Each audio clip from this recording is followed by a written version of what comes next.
What do you think? Okay. Should it be cut? Right. I've had a lot.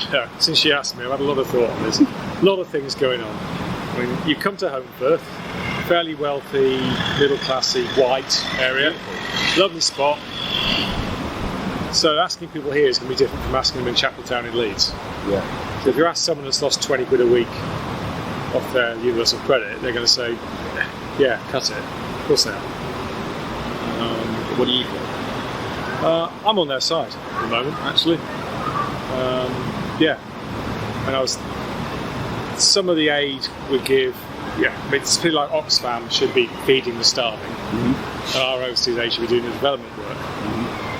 But then we're giving money to India, probably legitimately, but Indian government's spending money on nuclear weapons. Yeah. So where's their priorities? Why aren't they doing it? We don't give money to the government. No, I know it doesn't go to the government, but they could be solving their own, really. So you've got to wonder, well, why are we doing it? A lot of people in India. Oh yeah, of course. I think it's overtaken China, yes, really. Or it will be. Yes, I don't know. But in terms of people who live in poverty. Oh yeah, that's numbers. Yeah.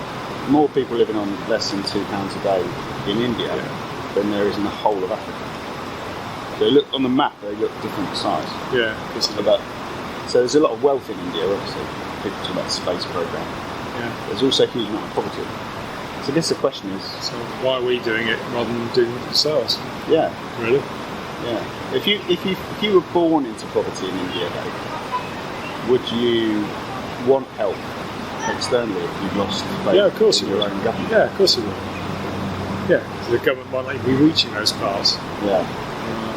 So don't you think that those people deserve help because they don't have the government to help them? Deserves a word I wouldn't use. Go on.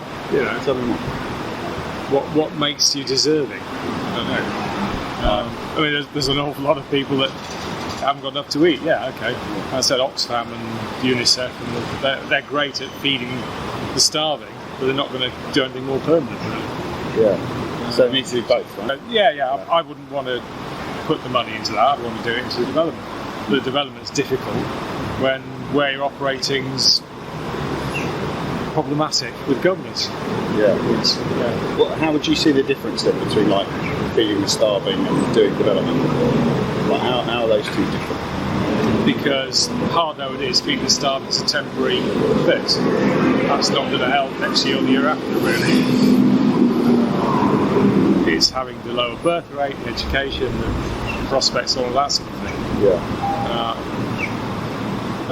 The NGO world is difficult. I sympathise with these guys. On the one hand, they're getting battered by oversight on our side for corruption and anti-bribery and all the HR policies, everything else. Yeah. On the other hand, they've got to work in the real world. In a lot of these places, bribery is BAU. It's what you do. Yeah. If you don't bribe, you don't get anything. Yeah. So what do? They try and do it quietly and get away with it. Yeah. And then we beat them up when they get found. Well, actually, they deserve that, though, don't they? Don't you think we've got to hold them to quite high standards? No. I think you should hold them to the standard of the country they're operating in. Okay. Because you can't impose our values on somewhere that doesn't work the same as we do. It just doesn't do it.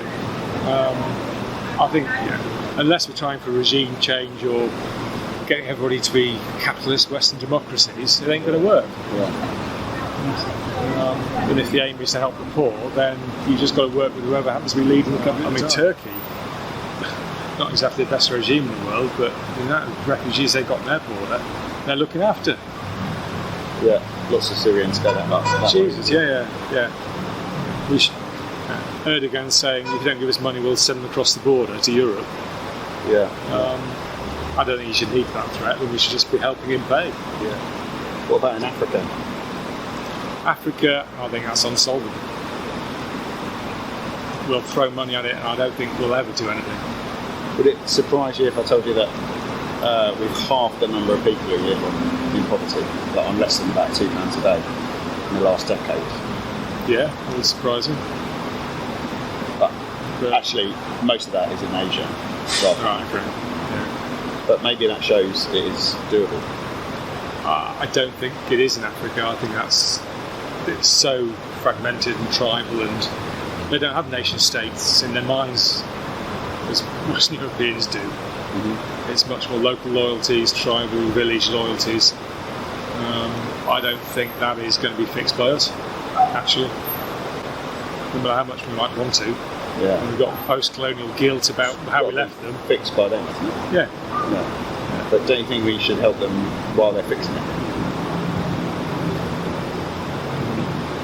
At the moment, I think it's been going on, how many decades have been there? And how much has been fixed? How much has gone backwards? South Sudan and all the rest of it? Jesus. Yeah. It's just that if you lived in South Sudan, wouldn't you be a bit upset that the British government was closing down your school or shutting your clinic? Or I'd be upset the clinic's shutting, the school's shutting, but I wouldn't be upset with Britain. But that's why they're closing. Yeah. But just take you back to what you said about universal credit. Yeah. Do you not think we could do both?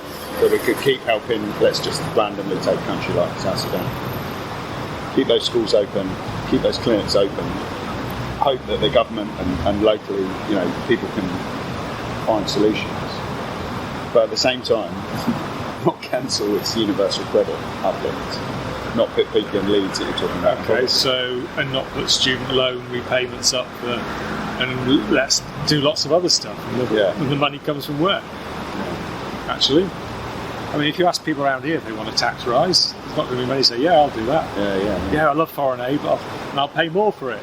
Yeah. They won't. Yeah. But aren't we a rich country though? Can't we afford to do this? Of course we're rich.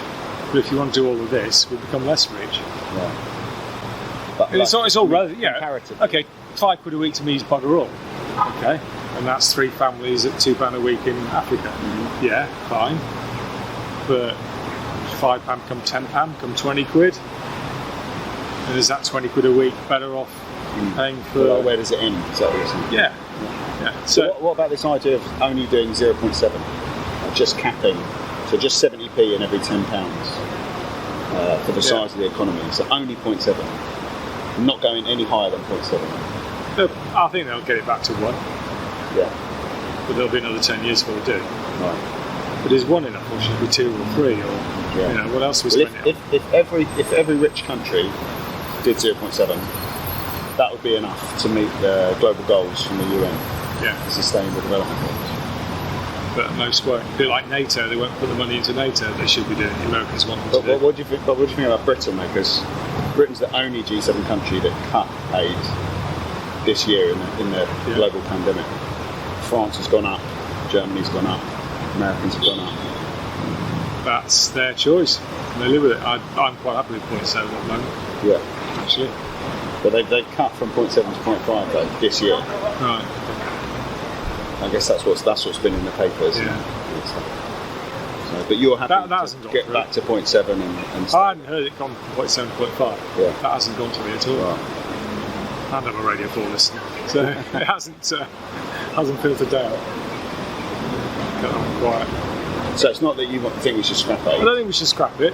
Right. I think we should be realistic about where we spend it and not be so bloody Western prudish about the governance. Yeah. Actually. Yeah.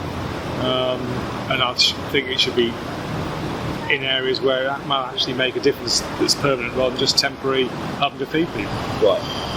So you want progress to be made, not just the emergency. It's a bit Malthusian, but actually, until the birth rate comes down, which it's doing, it won't change. But I actually think you get the birth rate down. It's educating girls, it's giving them it's all that. Yeah, of course, all that stuff. But they've got to have jobs and an income to sustain that.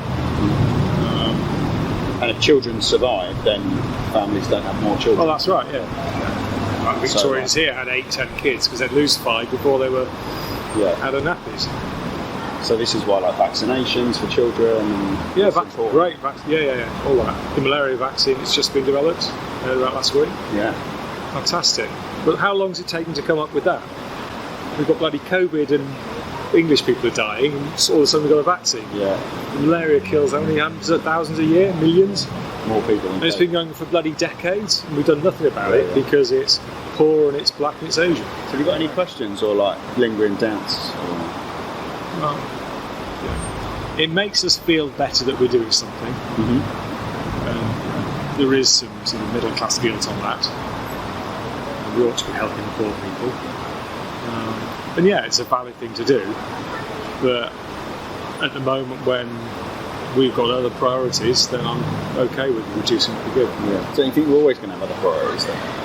Yeah. Isn't that the nature of being the 5th richest country in the world? That there's always going to be, we could have extra trains, or we could have... Yeah, we'll have another Royal Yacht's going to be built, another Boris project. Right. Yeah, another Royal Yacht, yeah, great. Isn't the beauty of this 0.7 though, that it sort of goes up and down as our economy grows and shrinks? And that it's, Yeah, but it's not enshrined in law that it will do, is it? And if it is in law, they'll just change the law. Yeah, so you would like to see it enshrined? No. I think it is a political decision. Right. And I think it should remain so. I don't think we should. I mean, we can commit to it, but things change. Well, what would you do then if you were Prime Minister? I'd get it away. I'd keep it. If we were down at 0.5, we'd quite have to just quietly let it carry on like that for now. Yeah. And you wouldn't worry that other countries would see that as a signal for them to step back as well? No. Well, you just said France and Germany, the rest are putting theirs up. Yeah. Fantastic, let them. Right. So you're not worried about Britain losing influence, or? No. I think the Commonwealth's a complete bloody waste of time. It's irrelevant. We haven't been a colonial power for that many decades now. That influence is waning. English language is fantastic because that's the influence we've got. Yeah. I don't think it's doing us any great diplomatic benefits. But, yeah. So do you think UK aid, we should get something back for it as well? Or do you No, I'm not linking it to defence contracts and oil or whatever else. Right. It should, it's a gift. Right. I don't think we should tie it in with. I don't think we should tie it in with improvement on governance either, actually. Really? Yeah. Because I don't think that will actually work. It just restricts what we give or where we give it to. Mm-hmm. You're putting a caveat on something that they're not going to alter what they do just because we're going to give them some money. So